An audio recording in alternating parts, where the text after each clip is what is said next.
Okay. Ngayon, ma'am, ilan silang nandyan? Duwalatan. Anong itsura nila? Adi duwalang isit. Dalawang itim. Malalaking tao o maliliit? Babasit na. Anong itsura ng mukha nila? Babasit rupa dangan ng isip. Okay. Yan yung nagbibigay ng kamalasan sa inyo dito sa bahay ninyo. Kaya kahit anong kayod nyo, kahit magkayod kalabaw kayo, hindi kayo uunlad sa pamumuhay nyo kung hindi yan matanggal. Ngayon, ibibigyan kita ng espada, Senyor San Miguel, punong General Arkanghel ng Diyos sa langit. Ipahiram sa kanya ang iyong espadang pamatay ng kahit anumang uri ng negatibong enerhiya at negatibong espiritu sa pamamahay na ito sa ngalan ni Yahweh. I-close mo, hawakan mo yung espada, relax ka lang. Nakikita mo ba yung espadang hawak mo? Gaano kalaki? Dakkel. Da- Maliwanag yung espada na hinahawakan mo. Malaki. Ano? Silver. Di ba?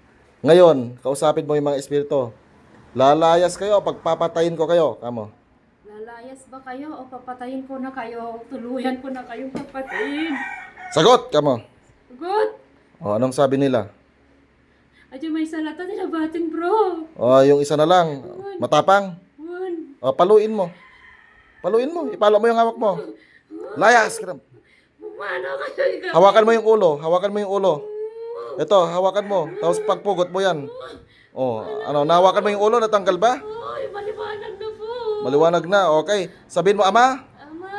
patawad po Patawad po. sa aking nagawang kasalanan. Aking nagawang nakasalanan.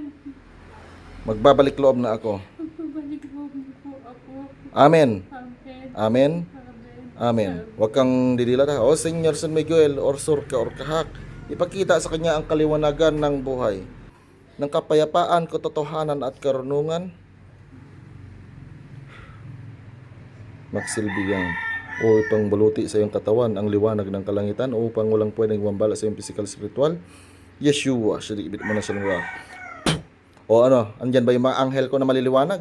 Maliwanag na po. Yung mga anghel, nakikita mo ba si Kristo? Opo. Nasa gitna nila si Kristo. Opo, maliwanag na po.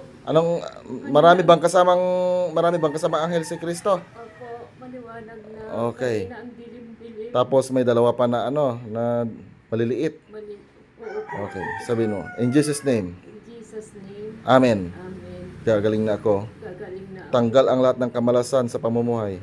Tanggal ang lahat ng kamalasan sa aming mga buhay. Amen. Amen. Amen. Amen. Amen. Amen. Dilat. Ano yung mga nakikita mo, ma'am, kanina? Explain mo nga. Ang nakang-iniisip bro. Patungkas na sitga. Tapos ano yung pinahawak ko sa'yo kanina? Espada. So, ayun guys, share sa lahat ng mga share sa katilis talis, I love you, dating gawin. Ako yung tipo ng taong di mababalot ng dilim. Isinugo gamit ang mga salita ni Elohim. Bro, Elim, handang tumulong sa may kailangan. Instrumento ng kadiliman ay